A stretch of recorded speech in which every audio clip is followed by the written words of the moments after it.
হঠাৎ তার জালে একটি মাছ লাগে। মাছটি রাখতেই সেটি দুটি সোনার ডিম পাড়ে।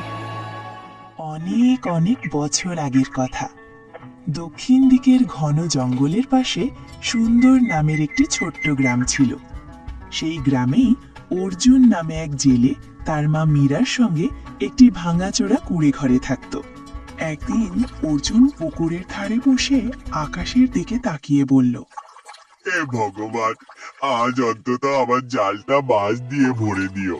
ঠিক তখনই গ্রামের একজন লোক সেখানে এসে হাজির হলো। তার নাম দীপক।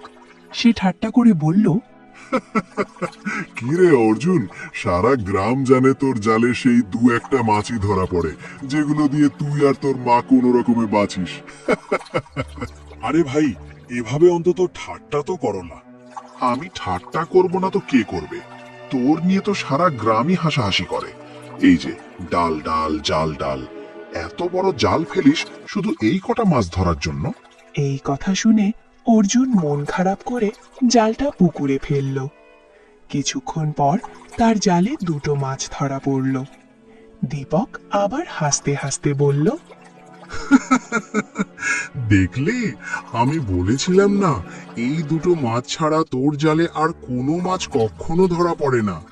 এখন এক কাজ কর, মাছ দুটো নিয়ে চুপচাপ বাড়ি চলে যা, কারণ আজ আর যতবারই জাল ফেলিস না কেন কোনো মাছ ধরা পড়বে না। এই কথা বলে দীপক ঠাট্টা করতে করতে চলে গেল।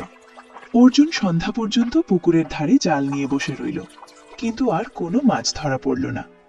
ক্লান্ত হয়ে সে বাড়ি ফিরে এসে দুটো মাছ তার মা মীরার হাতে দিয়ে বলল, মা, আজও শুধু দুটো মাছই জালে ধরা পড়েছে। তুমি কি ধরনের জেলে? অন্য জেলেরা জাল ভরে ভরে মাছ ধরে, বাজারে বিক্রি করে অনেক টাকা কামায়, আর তুমি শুধু দুটো মাছ নিয়ে আসো। এতে রান্না করলেও তো আমার পেট ভরে না। মা, তুমি এমন কথা বলো না। সারা গ্রাম আমাদের তানা মারে, ওতে আমার তেমন কষ্ট হয় না, কিন্তু তুমি যখন তানা দাও তখন বুকটা একদম ফেটে যায়। মা, দয়া করে এমন করো না। আমি বুঝতে পারি না তুমি কেন গ্রামের ওই বাজে পুকুরটার পিছনেই পড়ে আছো। আরে ওই পুকুরটা ছাড়াও তো আরো পুকুর আছে, তুমি সেখানে গিয়ে মাছ ধরো না কেন? আরে মা, বাকি পুকুরগুলো হয় রাজা মহলের এলাকায়, নয়তো ভয়ঙ্কর জঙ্গলের পাশে। এমন অবস্থায় আমি কি করব?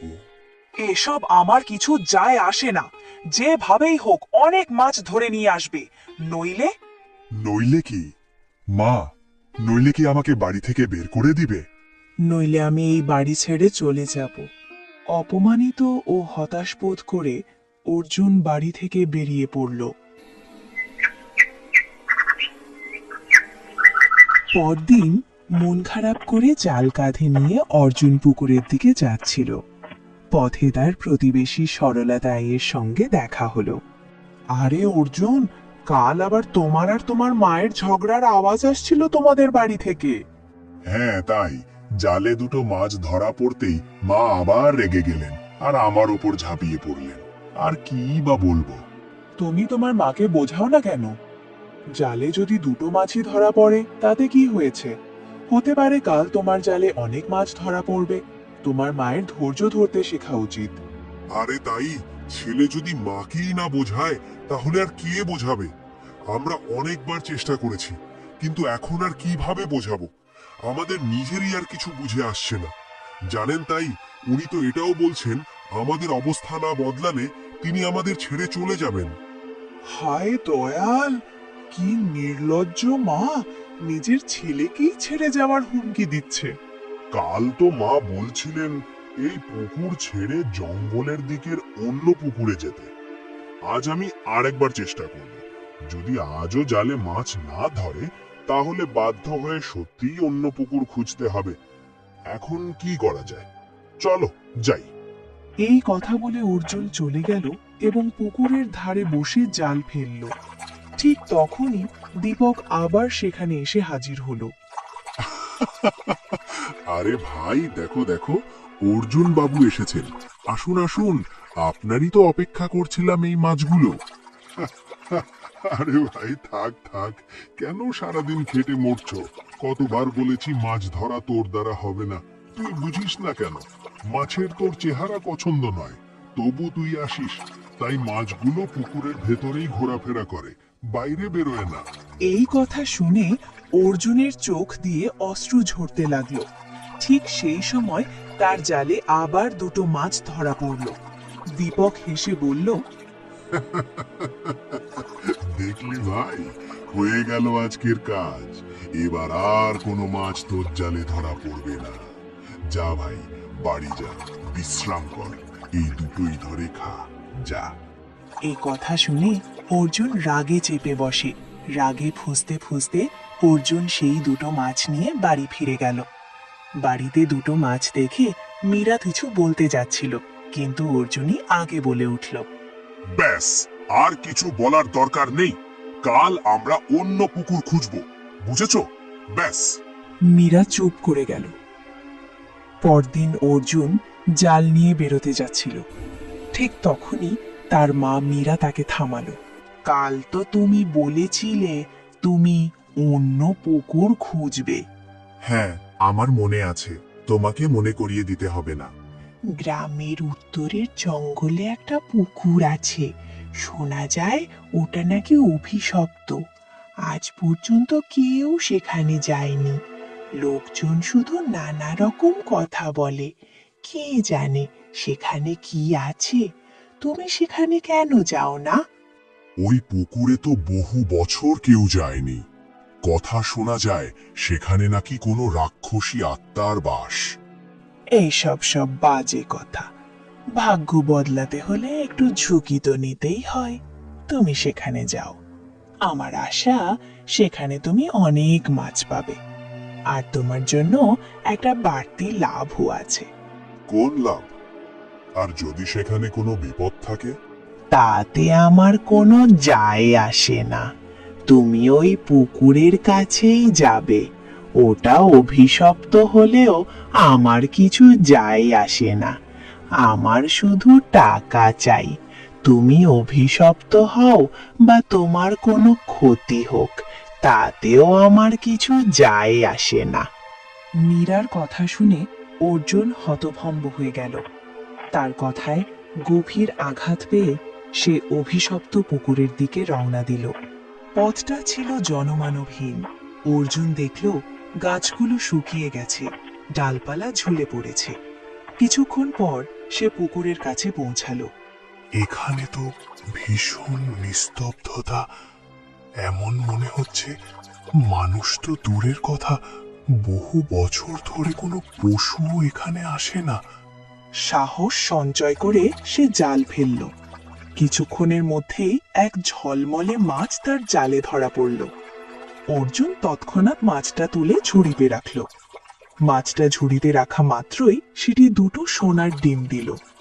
আরে বাহ, এই পুকুর তো শান্ত বলে বিখ্যাত ছিল, কিন্তু দেখা যাচ্ছে এটা জাদুকরি। চলো, মাছটা দুটো সোনার ডিম দিয়েছে, আমাদের কাজ সফল হলো। অর্জুন তাড়াতাড়ি বাড়ি ফিরে এলো।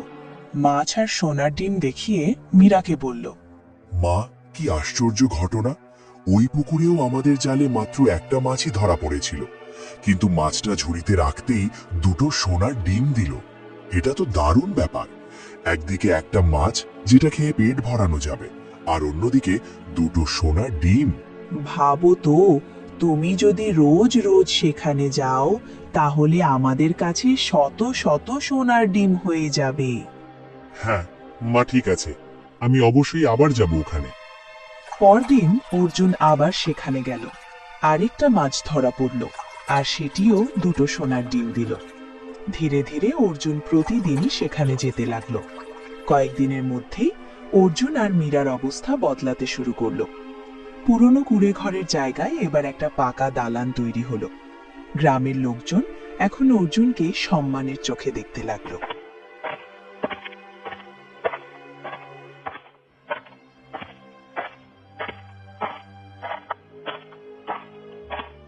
আরে অর্জুন, ভালোই হলো তুই এখানেই দেখা পেলাম, নইলে তোর বাড়িতে মানে তোর প্রাসাদেই যাচ্ছিলাম।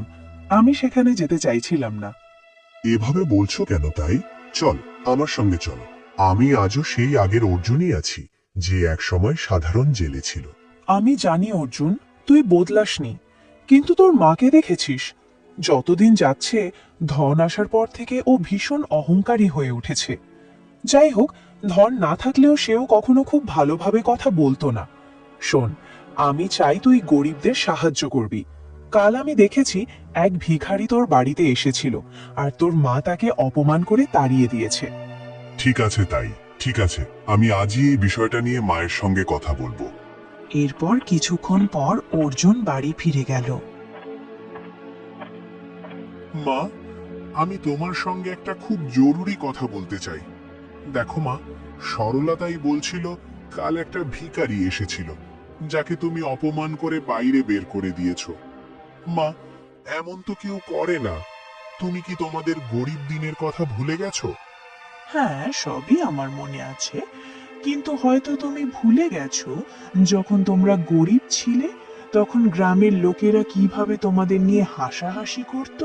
ওহো মা, গ্রামের লোকেদের আমরা কোনো পরোয়া করি না। আমাদের ওদের মতো হওয়ার দরকার নেই, বুঝেছো? শোনো মা, আমি আসলে এটা বলতে চাইছিলাম, এখন আমাদের ধনের আর কোনো অভাব নেই। তাই আমি চাই ওই পুকুর থেকে মাছ ধরা বন্ধ করে কোনো বড় ব্যবসা শুরু করতে। তুমি কি বলো? এই কথা শুনে মীরাও চমকে উঠল। সে রাগে অর্জুনের দিকে তাকিয়ে রইল। কিছুক্ষণ তাকে ভালো করে দেখার পর বলল, তোর মাথা খারাপ হয়ে গেছে। আমার মাথা খারাপ হয়নি মা, কিন্তু তোমার মনে লোভ চেপে বসেছে। আমি দেখছি যতদিন যাচ্ছে আমাদের ধন বাড়ছে, ততই তোমার লোভ কমার বদলে আরো বেড়ে যাচ্ছে। বাজে কথা বলিস না, আর তুই ওই পুকুর কখনো ছাড়বি না। না মা, আমি কাল থেকে ওই পুকুরে যাব না, মানে